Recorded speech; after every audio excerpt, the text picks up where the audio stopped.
Hello and welcome FW Vinay sir mentor और मैं हूं आपका टीचर एंड दोस्त विनय। आज है 13 सितंबर 2020 और मैं हाजिर हूं करंट अफेयर की वीकली डायरी लेकर, जिसमें हम 6 सितंबर से 12 सितंबर के बीच में देश और विदेश में क्या कुछ हैपन हुआ उसे करंट अफेयर के रूप में डिस्कस करने वाले हैं। लेकिन आगे बढ़ने से पहले मैं आपको बता देता हूं, अगर आपको इमेजेस के द्वारा क्विक एंड स्मार्ट जानकारी चाहिए तो आप मुझे इंस्टाग्राम पर फॉलो कर सकते हो, जिसका लिंक मैंने डिस्क्रिप्शन बॉक्स में दिया हुआ है। तो आप वहां पे जाइए, इंस्टाग्राम पर मुझे फॉलो कीजिए, वहां पर आपको इमेजेस के द्वारा क्विक एंड स्मार्ट जानकारी दी जाएगी। शुरुआत करते हैं आज की। ग्लोबल इकोनॉमिक फ्रीडम इंडेक्स 2020 अभी हाल ही में जारी हुआ। कहने का मतलब global economic freedom index 2020 Canada की एक संस्था ने अभी हाल ही में जारी किया गया है। अब सबसे पहले तो इस इंडेक्स में होता क्या है वो मैं बता दूं। इस इंडेक्स में क्या होता है, विश्व के अभी इसमें 162 कंट्री जो हैं उनके अंदर देखा गया कि इकोनॉमिक आधार पर वहां की संस्थाओं को कितनी आजादी है और उसी आधार पर यह इंडेक्स अभी जारी किया गया। तो इसके अंदर आपसे पूछा जा सकता है कि फर्स्ट पोजीशन किस देश ने हासिल की है, सेकंड थर्ड तक हम डिस्कस करेंगे, लेकिन साथ में इंडिया की पोजीशन क्या रही है वो भी हम डिस्कस करने वाले हैं। तो नोट कीजिएगा, ग्लोबल इकोनॉमिक फ्रीडम इंडेक्स 2020 जो जारी हुआ है उसमें फर्स्ट पोजीशन किस देश ने हासिल की है। तो आप लिखिएगा हांगकांग। फर्स्ट पोजीशन पे कौन रहा है, देन फर्स्ट पोजीशन पे रहा है हांगकांग, याद रखिएगा। सेकंड पोजीशन अगर हम बात कर रहे हैं तो इसी इंडेक्स में सेकंड पोजीशन सिंगापुर ने हासिल की है, सेकंड पोजीशन पर देन सिंगापुर है। उसके बाद अगर मैं थर्ड पोजीशन की बात करता हूं तो थर्ड पोजीशन पे आपका न्यूजीलैंड लाई करता है, न्यूजीलैंड थर्ड पोजीशन पे लाई करता है। उसके बाद अमेरिका वगैरह, आपका ब्रिटेन वगैरह आते रहेंगे। लेकिन इसमें आपको जरूर याद होना चाहिए कि भारत की स्थिति क्या है। भारत, ध्यान रखना, 26 अंक लुढ़क करके इसमें अभी 105वें स्थान पर पहुंच गया है। तो आप ध्यान रखिएगा, भारत जो है वो अभी इस इंडेक्स के अंदर 105वां स्थान हासिल किए हुए है।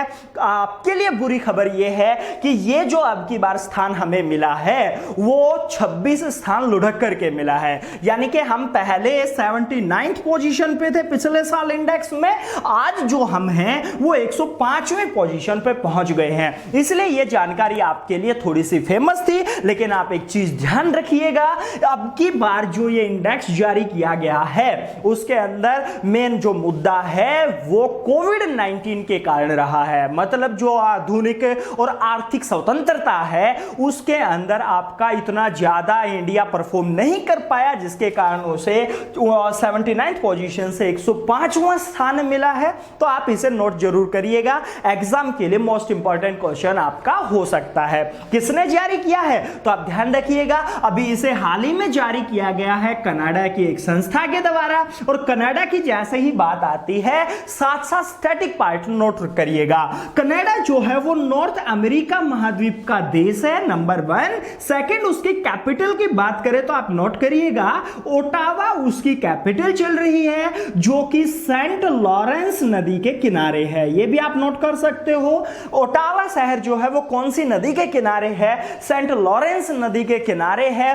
करेंसी की अगर मैं इस देश की बात कर रहा हूं तो करेंसी जो है वो यूएस डॉलर चल रही है। कहने का मतलब यूएस आप ना भी लिखें तो चल जाएगा, लेकिन आप डॉलर जरूर लिखिएगा। यूएस का मतलब क्या है, यूनाइटेड स्टेट, जो अमेरिका में डॉलर यूज होता है, सेम करेंसी वहां पर, हालांकि उसके अंदर कुछ चीजें चेंजमेंट होंगी, जैसे इंडिया के अंदर रुपया है, पाकिस्तान में भी रुपया है, तो भारतीय रुपया हो गया, पाकिस्तानी रुपया हो गया। तो ऐसे ही यूएसए में यूएस डॉलर जो चलता है उसके इक्विवेलेंट करेंसी यहां पे चल रही है। तो आप कनेडियन डॉलर लिख सकते हो, यूएस की जगह बेटर रहेगा। तो आप डॉलर करेंसी के रूप में वहां पर नोट करें, वहां पर करेंसी कौन सी चल रही है, डॉलर। तो ये चीजें आपको थोड़ी सी जानकारी के रूप में नोट जरूर करनी पड़ेंगी। नेक्स्ट चर्चा करते हैं, अभी हाल ही में यूनिसेफ बाल अधिकार अभियान का सेलिब्रिटी एडवोकेट नियुक्त किया गया है। यानी कि भारत के अंदर यूनिसेफ बाल अधिकार अभियान जो चल रहा है उसका सेलिब्रिटी एडवोकेट किसे नियुक्त किया गया है, ऐसा क्वेश्चन आपसे एग्जामिनर पूछेगा। तो आप इसे नोट करिएगा, यूनिसेफ बाल अधिकार अभियान का सेलिब्रिटी एडवोकेट किसे नियुक्त किया गया है, आयुष्मान खुराना को। लिखिएगा, आयुष्मान खुराना जो है उसे अभी हाल ही में बाल अधिकार आधार अभियान का सेलिब्रिटी एडवोकेट बनाया गया है। तो आप ध्यान रखिएगा। अब आयुष्मान खुराना कौन है? तो आप जानते होंगे बॉलीवुड इंडस्ट्री जो है इंडिया में, उसका एक अभिनेता है आयुष्मान खुराना। अब ये जो सेलिब्रिटी एडवोकेट नियुक्त किया है, ये किसने किया है? तो ये नियुक्त किया है यूनिसेफ ने। और यूनिसेफ की अगर हम बात करते हैं तो यूनिसेफ क्या चीज है उसे आप नोट करिएगा। अगर मैं यूनिसेफ की बात करता हूं तो यूनिसेफ की सबसे पहले तो आपको फुल फॉर्म याद होनी चाहिए। लिखिएगा United Nations, this United Nations international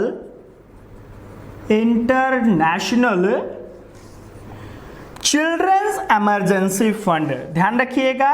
then children's Emergency fund, ये आपसे पूछा जा सकता है, इसकी ये फुल फॉर्म है। देन इमरजेंसी फंड, ध्यान रखना। देन ये है आपका यूनिसेफ, और यूनिसेफ जिसे आप संयुक्त राष्ट्र बाल कोष कह देते हैं। लेकिन अब यूनिसेफ के बारे में दो तीन चीजें आपको जरूर पता होनी चाहिए। कैसे कि इसको स्टेबलाइज कब किया गया था, मतलब यूनिसेफ की स्थापना कब हुई है? तो इसकी स्थापना 11 दिसंबर 1946 को स्थापना हुई। इसका हेडक्वार्टर कहां पे है ये भी डिस्कस करना जरूरी है। देन इसका हेडक्वार्टर न्यूयॉर्क में चल रहा है, most important. And where is New York? तो न्यूयॉर्क आप जरूर ध्यान रखिएगा, न्यूयॉर्क जो है वो आपका यूएसए में चल रहा है। तो न्यूयॉर्क कहां पे है आपसे पूछा जाए तो न्यूयॉर्क यूएसए में है, हेडक्वार्टर यहां पे इसका चल रहा है। और प्रेजेंट टाइम पर इसका चेयरपर्सन कौन है ये भी आप जरूर नोट कर लीजिए। चेयरपर्सन है Henrietta four. This Henrietta four जो हैं वो इसकी प्रेजेंट टाइम पर क्या चल रही है? चेयरपर्सन चल रही है। नेक्स्ट बात करते हैं, अभी हाल ही में एएससीआई के नए अध्यक्ष के रूप में किसे चुना गया है?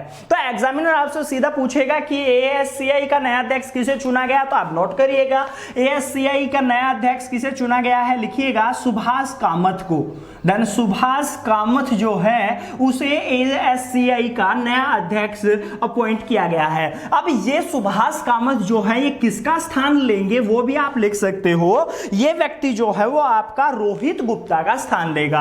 कहने का मतलब रोहित गुप्ता जो एएससीआई के अध्यक्ष होते थे उसके स्थान पर नया व्यक्ति कौन अपॉइंट किया गया है? सुभाष कामत अपॉइंट किया गया है। लेकिन आप साथ में जरूर याद रखिएगा कि ये एएससीआई है क्या चीज। तो सबसे पहले तो इसके फुल फॉर्म में आपको लिखवा देता हूं। देन इसकी फुल फॉर्म क्या है? Advertising Standards Council of India. Then Council of India, ये तो इसकी फुल फॉर्म हो जाती है। एएससीआई का मतलब advertising Standards Council of India, जिसे स्टेबलाइज किया गया था 1985 में। और इसके हेडक्वार्टर की अगर हम चर्चा करते हैं तो इसका हेडक्वार्टर चल रहा है मुंबई। और मुंबई आप जानते होंगे कहां पर है मुंबई? देन महाराष्ट्र में मुंबई है। और अब इसका अध्यक्ष आपसे पूछा जाता है तो आप फटाफट मुझे कमेंट करके बताइए कि एएससीआई का अध्यक्ष कौन चल रहा है। फटाफट नोट करिएगा और इसको मेरे पास कमेंट करके जरूर बताइएगा। नेक्स्ट बात करते हैं, अभी हाल ही में डब्ल्यूएचओ के स्वतंत्र पैनल में किस भारतीय को अपॉइंट किया गया है? तो एग्जामिनर इसे जरूर पूछ सकता है क्योंकि अभी कोविड-19 चल रहा है। और तो डब्ल्यूएचओ जो है वो वर्ल्ड में इसका प्रतिनिधित्व कर रहा है, वर्ल्ड हेल्थ ऑर्गेनाइजेशन हम इसे बोलते हैं। और इसके अंदर अभी हाल ही में इसका जो स्वतंत्र पैनल है उसमें एक भारतीय को जगह मिली है, वो कौन है? तो आप नोट करिए डब्ल्यूएचओ के स्वतंत्र पैनल में किस भारतीय ने अपनी जगह बनाई है? तो आप लिख सकते हो प्रीति सूदन ने। प्रीति सूदन जो है, प्रीति सूदन, इन्होंने डब्ल्यूएचओ के स्वतंत्र पैनल में अपनी जगह बनाई है। तो आप इसे नोट कर सकते हो किसे शामिल किया गया है, ऐसा पूछेगा तो प्रीति सूदन। अब ये प्रीति सूदन कौन है? तो आप लिख सकते हो पूर्व स्वास्थ्य सचिव रही है भारत की, यानी कि भारत की पूर्व स्वास्थ्य सचिव के रूप में ये अपॉइंट थी। और इसे अभी क्या कर दिया गया है? डब्ल्यूएचओ के स्वतंत्र पैनल में भारत की एक महिला जो है उसे शामिल कर लिया गया है। लेकिन आगे बढ़ने से पहले आप डब्ल्यूएचओ के बारे में कुछ जानकारी जरूर गेन कर लें कि डब्ल्यूएचओ क्या है। डब्ल्यूएचओ की बात करें तो सबसे पहले तो इसकी फुल फॉर्म आपसे पूछी जा सकती है। तो वर्ल्ड हेल्थ ऑर्गेनाइजेशन जो है वो इसकी फुल फॉर्म है। अगर मैं इसकी स्थापना की बात करता हूं तो स्थापना 7 अप्रैल 1948 को WHO की स्थापना हुई थी। इसका हेडक्वार्टर बात करें तो इसका हेडक्वार्टर जेनेवा में चल रहा है। और वेयर इज जेनेवा, जानते होगे ना, देन स्विट्जरलैंड में है। स्विट्जरलैंड जो है वहां पर है जेनेवा शहर।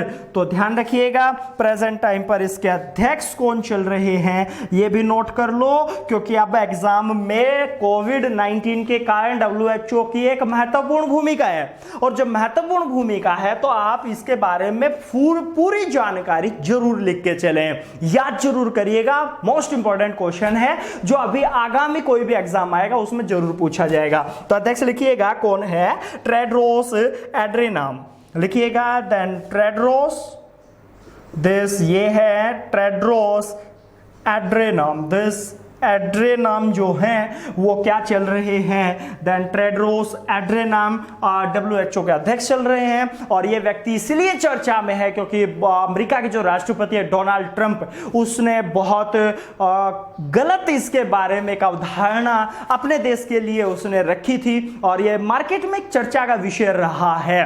तो ध्यान रखना, व्यक्तिगत टिप्पणियां भी इस व्यक्ति पे की गई थी कि ये चाइना का फेवर ले रहा है, इसलिए क्वेश्चन इंपॉर्टेंट हो जाता है। नेक्स्ट चर्चा करते हैं। अभी हाल ही में हुबली रेलवे स्टेशन का नाम चेंज कर दिया गया है। तो आपसे एग्जामिनर क्या पूछेगा कि जो अभी हाल ही में हुबली रेलवे स्टेशन है उसका नाम क्या रखा गया। और सेकंड अगर डिस्कस करें तो सेकंड वो हुबली रेलवे स्टेशन कहां पर था। तो नोट करिएगा हुबली रेलवे जो स्टेशन है उसका नाम अब हुबली रेलवे स्टेशन के बजाय क्या हो जाएगा, लिखिएगा देन श्री सिद्ध रुधा। देश सिद्ध रुधा मैं लिख देता हूं, सिद्ध रुधा स्वामी, याद रखना। देन सिद्ध रुधा स्वामी के नाम से अब उस रेलवे स्टेशन को जाना जाएगा। तो आप ध्यान रखिएगा, पूछा जा सकता है हुबली रेलवे स्टेशन जो अभी चर्चा में है उसका नया नाम क्या हो गया है। तो उसका नया नाम रख दिया गया है श्री सिद्ध रुधा स्वामी जी। तो इसके नाम से रखा गया। अब जो ये सिद्ध रुधा स्वामी जी हैं ये कौन है, तो ये हिंदू धर्म गुरु रहे हैं। और अब हिंदू धर्म गुरु रहे हैं तो ये आपको पता होना चाहिए कि किस राज्य का हुबली रेलवे स्टेशन हुआ करता था। तो ध्यान रखिएगा हुबली रेलवे स्टेशन जो है वो कर्नाटक राज्य में हुआ करता था और कर्नाटक राज्य में था, इसलिए ध्यान रखना हुबली रेलवे स्टेशन जो है वो आपके लिए इंपॉर्टेंट हो जाता है। कर्नाटक की बात चल रही है तो कुछ चीजें आप जरूर याद रखिएगा, जैसे कि कर्नाटक की राजधानी क्या है तो आप नोट करिएगा बेंगलुरु जो है, बेंगलुरु बोला जाता है, ये कर्नाटक की राजधानी है। और यहां से मुख्य चीज क्या है, की पॉइंट ध्यान रखिएगा, इसरो आपने नाम सुना होगा, इंडियन स्पेस रिसर्च ऑर्गेनाइजेशन। मैं आपको फिर बता देता हूं वर्ल्ड के टॉप 5 देश हैं जो बहुत ही चर्चा में रहते हैं, जैसे इंडिया है, यूएसए है, चाइना है, रूस है, आपका जापान है। इन देशों की स्पेस एजेंसी का नाम भी आप जरूर याद रखिएगा और वो नाम मैं पिछली वीडियो में डिस्कस करा भी चुका हूं कि उन देशों की एजेंसियों का नाम क्या क्या है। यहां पर बात कर रहे हैं इसरो की, तो इसरो का हेडक्वार्टर कहां पे, आपका बेंगलुरु में। बात करें यहां के सीएम की तो यहां का सीएम कौन चल रहा है, लिखिएगा BS येदुरप्पा। देश BS येदुरप्पा जो है वो यहाँ के सीएम चल रहे हैं। किस पार्टी से है ये भी आपसे पूछा जा सकता है। तो BS येदुरप्पा जो हैं वो सब बीजेपी पार्टी से बिलोंग करते हैं। नेक्स्ट बात कर रहे हैं यहाँ के गवर्नर की, तो गवर्नर भी आप नोट कर सकते हो। देन वजूभाई वाला जो हैं वो यहाँ के गवर्नर चल रहे हैं, इंपॉर्टेंट है, वजूभाई वाला यहाँ के गवर्नर हैं। नेक्स्ट लोकसभा की सीटों की अगर बात करें तो कर्नाटक में लोकसभा की जो सीटें हैं वो 28 नोट करिएगा, राज्यसभा में 12 सीटें हैं और विधानसभा की बात करें तो 224 एंड 225 ये विधानसभा में सीटें हैं। अब आप सोच रहे होंगे सर 224 लगाएं या 25 लगाएं, ध्यान रखना रियल में 225 सीटें हैं, क्योंकि आपने संविधान का एक आर्टिकल सुना होगा ना, अनुच्छेद 333। क्या लिखता है अनुच्छेद 333? वो लिखता है कि भारत का जो किसी राज्य का गवर्नर है ना वो अपने राज्य की विधानसभा में एक एंग्लो इंडियन व्यक्ति जो है उसे मनोनीत कर सकता है। तो एंग्लो इंडियन सदस्य मनोनीत कर सकता है, इसलिए एक एंग्लो इंडियन मनोनीत है एंड 225 हो जाता है। देन टोटल याद रखिएगा, मोस्ट इंपॉर्टेंट क्वेश्चन है। और एक चीज और मैं यहां पे बता के चल रहा हूं, अभी हाल ही में याद रखना पहली एकीकृत एयर एम्बुलेंस सेवा भी कर्नाटक ने ही शुरू की थी। यह भी चर्चा में रहा है, अभी इसी वीक में हुआ है। तो आप लिख सकते हैं देश की पहली एकीकृत, लिख सकते हो एकमात्र, एकीकृत स्टैंड फॉर देश पहली एकीकृत एयर एम्बुलेंस। देश एयर एम्बुलेंस जो है, देश की पहली एकीकृत एयर एम्बुलेंस सेवा किस राज्य ने शुरू की है, यह भी आपसे क्वेश्चन पूछा जा सकता है। इसी वीक में शुरू की गई है, तो आप इसे भी ध्यान रखिएगा किस राज्य ने शुरू की है पहली एकीकृत एयर एम्बुलेंस सेवा। तो उसका आंसर भी क्या हो जाएगा, कर्नाटक हो जाएगा। नेक्स्ट बात करते हैं, अभी हाल ही में वुशु विश्व चैंपियनशिप 2020 का आयोजन हुआ, उसके अंदर भारत की तरफ से गोल्ड मेडल किसने जीता है। तो आप याद रखिएगा वुशु विश्व चैंपियनशिप 2020 में किसने गोल्ड मेडल जीता है। तो आप लिख सकते हो देन पूनम खत्री ने। बात करें पूनम खत्री की, तो पूनम खत्री कौन है। पूनम खत्री जो है वो एक पुलिस अधिकारी है, देश पुलिस अधिकारी है। ये पूनम खत्री देश पुलिस अधिकारी हैं जिसने अभी हाल ही में वुशु विश्व चैंपियनशिप 2020 में गोल्ड मेडल अपने नाम कर लिया है। तो आपसे पूछा जा सकता है कि वुशु चैंपियनशिप जो विश्व की चैंपियनशिप रही है 2020 की, उसमें भारत की तरफ से गोल्ड मेडल किसने जीता। तो भारत की तरफ से किसने जीता है, पूनम खत्री। आप पूनम खत्री की बात करें तो ध्यान रखना ये आपकी हरियाणा से बिलोंग करती है। पूनम खत्री कहां से बिलोंग करती है, देन हरियाणा से बिलोंग करती है। तो आप जरूर नोट करिएगा एचएसएससी का कोई भी पेपर है, हरियाणा स्टाफ सिलेक्शन कमीशन की बात कर रहा हूं, अगर एचएसएससी का कोई पेपर है तो उसके लिए यह क्वेश्चन मोस्ट इंपॉर्टेंट हो जाता है, क्योंकि पूनम खत्री जो पुलिस अधिकारी है वो हरियाणा से बिलोंग करती हैं। वुशु चैंपियनशिप 2020 में गोल्ड मेडल इसने जीता है। अब ये बात करें कि वुशु गेम कौन सा होता है। वुशु की बात करें तो एक चाइनीज मार्शल आर्ट है। कहने का मतलब क्या हो गया, वुशु जो है वो परंपरागत रूप से खेला जाने वाला एक चाइनीज मार्शल आर्ट है जिसके अंदर पूनम खत्री ने हिस्सा लिया था एंड गोल्ड मेडल अपने नाम किया है। तो आप इसे नोट करिएगा। नेक्स्ट चर्चा करते हैं, अभी हाल ही में 100 इंटरनेशनल गोल करने वाला सेकंड फुटबॉलर कौन हो गया है। तो आपसे पूछा जा सकता है क्योंकि विश्व के अंदर कुछ गिने चुने ही खिलाड़ी हैं जिन्होंने 100 गोल अपनी लाइफ में किए हैं इंटरनेशनल गोल में। कहने का मतलब इंटरनेशनल मैचों में गोल करने का एक रिकॉर्ड 100 गोल कुछ ही व्यक्तियों ने अपने नाम किया है। तो कौन कौन व्यक्ति हैं, और आज का जो क्वेश्चन है वो अभी हाल ही में और देन सेकंड नंबर का व्यक्ति बन गया है, कौन है तो आप नोट करिएगा। तो सेकंड नंबर का व्यक्ति कौन है जिसने 100 गोल किए हैं, तो व्यक्ति का नाम लिख सकते हो आप, देन वो है क्रिस्टियानो रोनाल्डो। देश ये व्यक्ति आपने सुना होगा, बहुत ही फेमस व्यक्ति है क्रिस्टियानो रोनाल्डो जो है वो सेकंड फुटबॉलर हो गए हैं जिन्होंने अपनी लाइफ में इंटरनेशनल 100 गोल अचीव किए हैं। तो ध्यान रखिएगा, अब सेकंड फुटबॉलर हैं तो आपको पता होना चाहिए फर्स्ट कौन है। तो आप नोट कर सकते हो, देन फर्स्ट कौन है तो आप अली देसाई जो है वो फर्स्ट व्यक्ति है। अली देसाई, अली देसाई जो है वो फर्स्ट व्यक्ति हैं जिसने 100 इंटरनेशनल गोल नंबर 1 पोजीशन पे चल रहे हैं वो। एंड ये कहाँ के हैं तो ये भी नोट कर सकते हो, ये व्यक्ति ईरान का है जिसने 149 मैचों में, याद रखिएगा 149 मैचों में 109 गोल किए हैं। तो आपसे पूछा जा सकता है 149 मैचों में 109 गोल करके नंबर 1 पोजीशन पे कौन चल रहा है। तो अली देसाई इंटरनेशनल गोल में सबसे टॉप पर है, 109 गोल के साथ हैं, जो टारगेट उन्होंने 149 मैचों में अचीव किया। कहां के हैं वो, देन ईरान के। अगर मैं नंबर सेकंड की बात कर रहा हूं तो नंबर सेकंड कौन हो गया है, देश रोनाल्डो। ये अभी देश रोनाल्डो जो हैं वो नंबर सेकंड पे हो गए, लेकिन आपको पता होना चाहिए ये कहाँ के हैं। ये पुर्तगाल से बिलोंग करते हैं रोनाल्डो, जिसने ये टारगेट अचीव किया है 165 मैचों में। कहने का मतलब 165 मैचों में उसने ये अपना टारगेट अचीव किया है, देन 101 गोल उसके हो गए हैं। याद रखिएगा, तो टॉप 100 जो है उसके क्रॉस करने वाला 2 ही खिलाड़ी वर्ल्ड में हैं। अभी बात कर रहे हैं थर्ड पोजीशन पे कौन चल रहा है, तो आप नोट जरूर कर सकते हो। देन थर्ड पोजीशन पे कौन है, मुख्तार दहारी। दिस मुख्तार दहारी जो हैं ये मलेशिया से बिलोंग करते हैं, मलेशिया के हैं ये खिलाड़ी, और ये थर्ड पोजीशन पे हैं इंटरनेशनल गोल में। कितना 131 मैचों में इसके 86 गोल हैं। तो तीसरे नंबर पर कौन है, देन मुख्तार दहारी जो मलेशिया से हैं। तो टॉप 3 मैंने बता दिए हैं। क्वेश्चन क्या था, सेकंड फुटबॉलर कौन है, तो क्रिस्टियानो रोनाल्डो जो हैं वो सेकंड फुटबॉलर हैं वर्ल्ड के, पुर्तगाल से बिलोंग करते हैं, जिसने अभी 100 अपना जो गोल करने का टारगेट था वो पूरा किया है। नेक्स्ट बात करते हैं, अभी हाल ही में अखिल भारतीय टेनिस संघ जिसे AITA बोला जाता है, उसका नया अध्यक्ष किसे नियुक्त किया गया है। तो आप नोट करिएगा, अखिल भारतीय टेनिस संघ का नया अध्यक्ष नियुक्त कर दिया गया है। एंड वो व्यक्ति कौन है, तो अनिल जैन।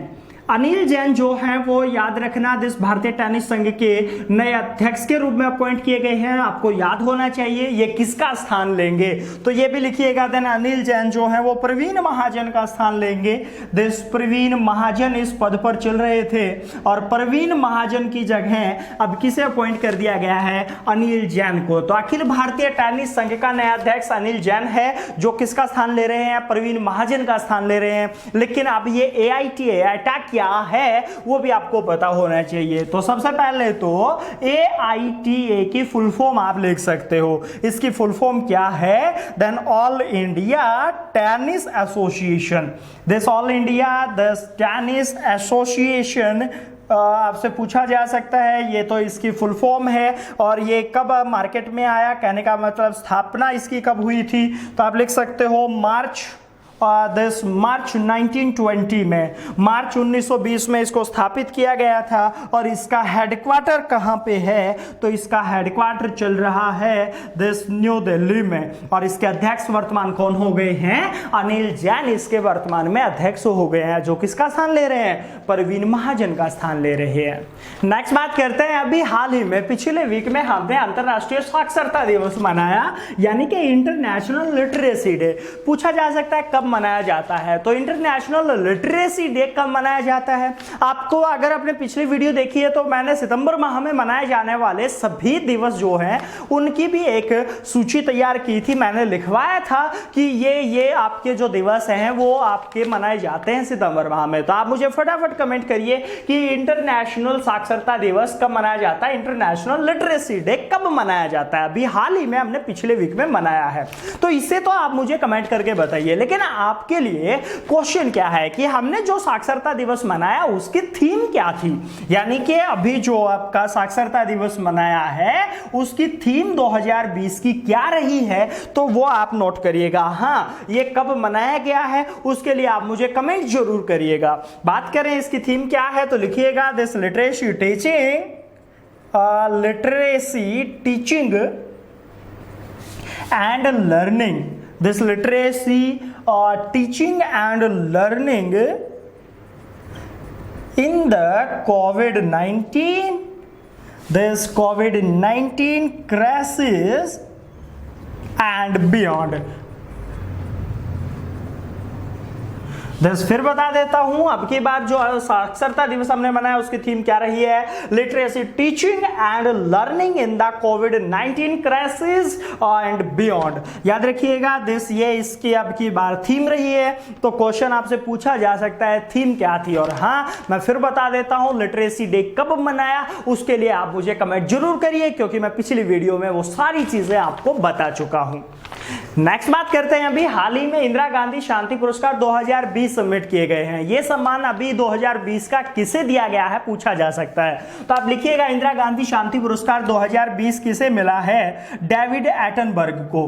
देश में लिख देता हूं डेविड एटनबर्ग ये व्यक्ति हैं, और नाम से पता चल रहा होगा दिस डेविड एटनबर्ग कहाँ के हैं, तो ये ब्रिटेन के रहने वाले हैं। ब्रिटेन, याद रखना, इसको इंदिरा गांधी शांति पुरस्कार 2020 से किसे नवाजा गया है, तो आप नोट कर सकते हो 2020 का इंदिरा गांधी शांति पुरस्कार किसे मिला है, तो डेविड एटनबर्ग को यह पुरस्कार अभी 2020 का दिया गया। लेकिन इंदिरा गांधी शांति पुरस्कार दिया क्यों जाता है? देश यहां पर एक तो शांति पुरस्कार है तो पीस के लिए दिया जाता होगा, कंफर्म है। अब इंदिरा गांधी कौन रही है ये आप सब जानते हैं, भारत की पहली महिला प्रधानमंत्री थी इंदिरा गांधी, उसकी याद में ये पुरस्कार हर साल हम देते हैं।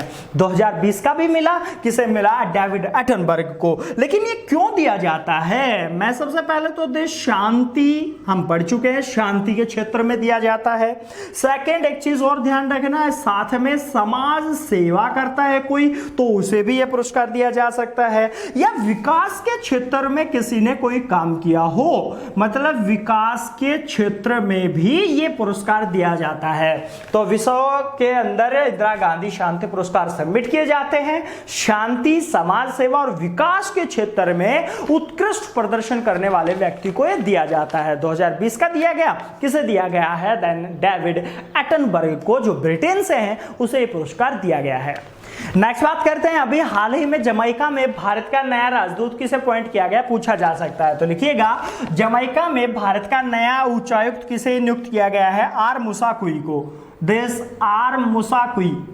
आर मुसाकुई जो है वो अभी उच्चायुक्त होंगे कहां पर? जमैका देश में। तो जमैका में भारत का नया उच्चायुक्त आर मुसाकुई को नियुक्त किया गया है। अब जमैका की बात चल रही है तो जमैका के बारे में दो तीन चीजें आपको पता होनी चाहिए। क्या क्या? सबसे पहले तो ये किस महाद्वीप में आता है? तो ये आपका नॉर्थ अमेरिका महाद्वीप का देश है। जमैका जो है वो नॉर्थ अमेरिका महाद्वीप का देश है। सेकेंड, इसकी राजधानी क्या चल रही है? तो इसकी राजधानी भी आप लिख सकते हो, देन किंगस्टन इस देश की राजधानी है जमैका की। और करेंसी बात करें तो करेंसी डॉलर चल रही है, याद रखिएगा देश करेंसी इस देश की क्या है? डॉलर। और पीएम कौन है ये भी आप नोट कर सकते हो, जमैका के प्रधानमंत्री कौन है? देश एंड्रयू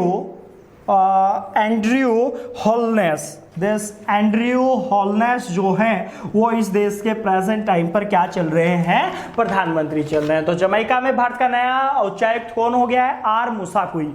लेकिन इसी वीक में एक और एम्बेसडर नियुक्त किया गया है भारत का इटली में, वो भी आप साथ में नोट जरूर करिएगा। कहने का मतलब अगर मैं इटली की बात करूं तो इटली में भारत का नया राजदूत किसे अपॉइंट किया गया है? ये व्यक्ति भी इसी वीक में अपॉइंट किया गया। वो व्यक्ति कौन है? तो लिख सकते हो डॉक्टर नीना मल्होत्रा को। दिस डॉक्टर नीना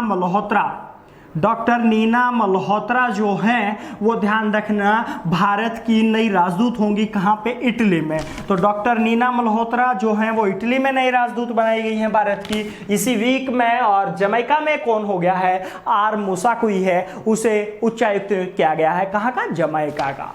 नेक्स्ट चर्चा करते हैं, अभी हाल ही में बिम्स्टेक 2020 की अध्यक्षता किस देश ने की है, पूछा जा सकता है आपसे।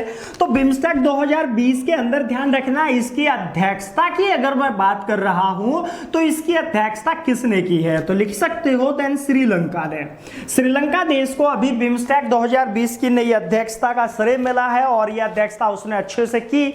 पूछा जा सकता है कि व्हाट इज बिम्स्टेक, बिम्स्टेक क्या है, तो आप नोट कर सकते हो। बिम्स्टेक ध्यान रखिएगा, सबसे पहले तो इसकी फुल फॉर्म जान लेते हैं। Bay of Bengal, this bay of Bengal initiative for multi sectoral, लिख सकते हो this initiative for multi sectoral technical, this technical and economic corporation. This technical and economic corporation जो है वो इसकी फुल फॉर्म है। फिर बता देता हूं, देन बिम्स्टेक की full form Bay of Bengal initiative for multi sectoral Technical and economic Corporation. कहने का मतलब बंगाल की खाड़ी को जो मल्टीपर्पज यानी कि मल्टी सेक्टरल के रूप में यूज करता है, चाहे वो टेक्निकल की हो या इकोनॉमिक के रूप में हो, उन देशों का एक संगठन है जिसकी स्थापना कब हुई थी ये भी आप नोट कर सकते हो। इसकी स्थापना की गई थी 6 जून 1997 को इसकी स्थापना की गई थी और इसका जो हेडक्वार्टर है वो कहां पे है? बांग्लादेश की राजधानी है ना ढाका, देश बांग्लादेश, और बांग्लादेश की राजधानी ढाका में इसका हेडक्वार्टर चल रहा है। और भारत जो है वो भी इसका सदस्य देश है, क्योंकि भारत जो है वो भी बंगाल की खाड़ी को यूज करता है, मल्टीपर्पज के लिए यूज करता है। तो आप इसे नोट कर सकते हो। हाँ, मुझे कमेंट करके जरूर बताइएगा कि बिम्स्टेक में प्रेजेंट कितने सदस्य देश इसके चल रहे हैं। नेक्स्ट बात करते हैं, अभी हाल ही में third Indo Pacific business forum का आयोजन किया गया। वो पूछा जा सकता है किस देश में आयोजित की गई थी। तो इंडो पैसिफिक, इंडो मतलब जो हिंद महासागर है, और पैसिफिक जो महासागर है उसके अंदर खुला व्यापार समृद्ध देशों के लिए किया जाए, और ओपन किया जाए, ओपन मार्केट उसको बनाया जाए, इसलिए एक third Indo Pacific business forum का आयोजन किया गया। किस देश में किया गया है, तो आप लिख सकते हो यह आयोजन अभी हाल ही में किया गया था वियतनाम में। लिखिएगा, देश वियतनाम में इसका आयोजन किया गया, इंडो पैसिफिक बिजनेस फोरम का। अब वियतनाम में किया है तो आपको पता होना चाहिए वियतनाम जो है वो किस महाद्वीप में आता है। तो वियतनाम किस महाद्वीप का देश है, आप नोट करिएगा, देश एशिया महाद्वीप का देश है। इसकी कैपिटल क्या चल रही है आप नोट कर सकते हो। देश वियतनाम की राजधानी क्या है, याद रखिएगा हनोई। हनोई जो है वो वियतनाम की राजधानी चल रही है। अगर करेंसी की बात करूं तो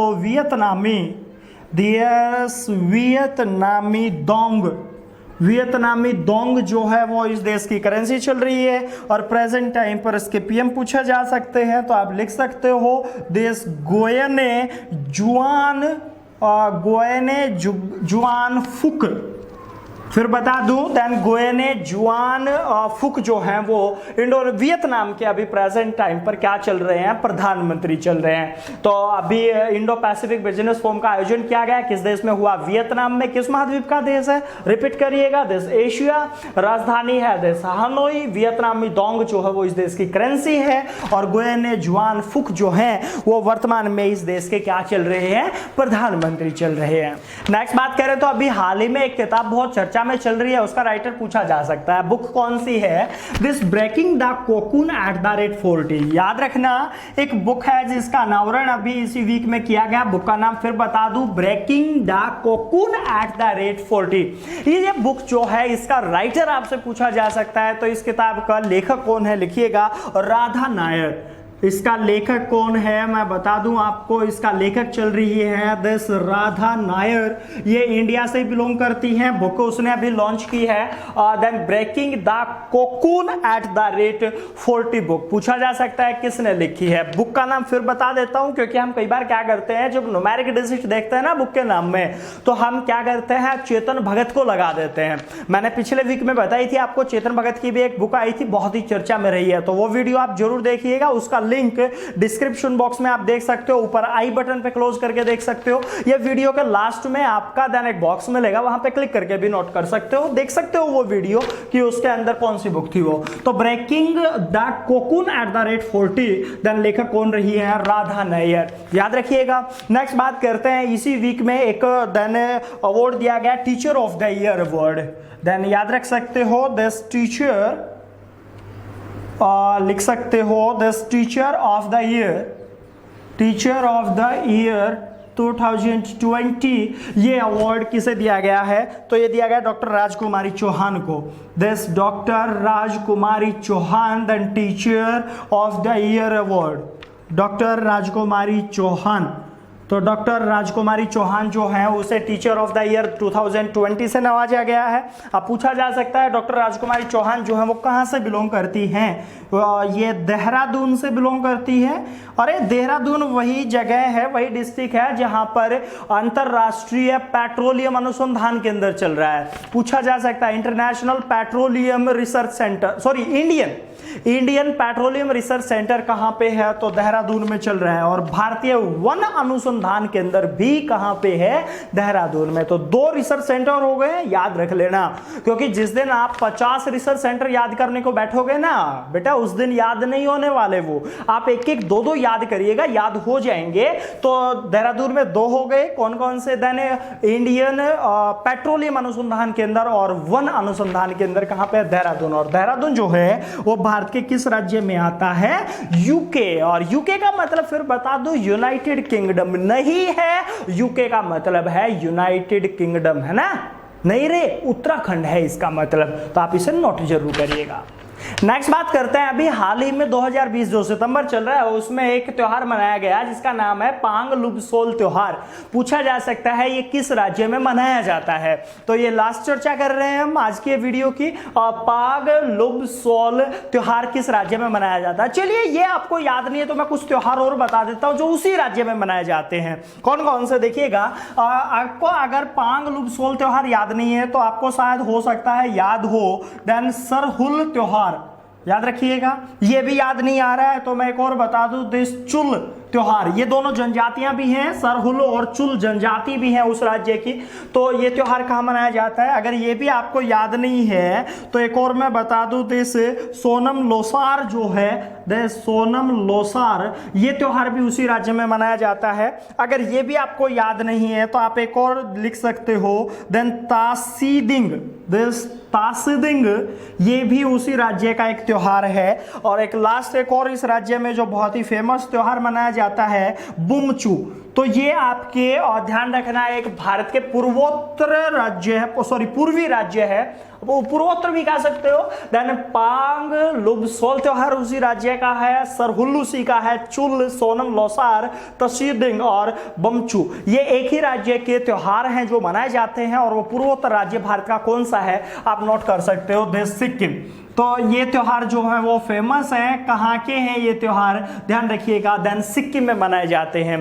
त्योहारों से एक क्वेश्चन आपका दिल्ली पुलिस मोस्टली डालती है, तो ध्यान रखना कि सिक्किम जो है वो याद रखना मनाता है कुछ ऐसे ऐसे त्योहार। सितंबर में पांग लुबसोल त्योहार अभी हाल ही में मनाया, तो मैंने सोचा कि मैं आपको इस राज्य के सारे प्रमुख त्योहार लिखवा देता हूं जिसमें कौन कौन सा है, सरहुल, चुल, सोनम लोसार, तसीदिंग और बुमचू, और ये दोनों ध्यान रखिएगा इस राज्य की जनजातियां भी हैं। साथ में जब पूर्वी राज्यों की बात चल ही रही है तो एक पूर्वी राज्य आपको पता होगा पश्चिम बंगाल, साथ में उसका त्योहार और मैं बता देता हूं कौन कौन से पश्चिम बंगाल में मनाए जाते हैं। तो आज हम दो राज्यों के पढ़ेंगे त्योहार, देन एक तो पश्चिम बंगाल और एक पढ़ चुके हैं सिक्किम। वेस्ट बंगाल में लिखिएगा कौन कौन से त्योहार मनाए जाते हैं। सबसे फेमस है दुर्गा पूजा, बहुत ही फेमस त्योहार है, किस राज्य में मनाया जाता है। एक और चल रहा है ना गणेश पूजा जो चल रही है, मूर्ति जिसमें विसर्जित की जाती है, गणेश चतुर्थी आप जिसको कहते हो, वो किस राज्य का है, वो महाराष्ट्र का है। उसे हम आगे वीडियो में चर्चा में लेके आएंगे।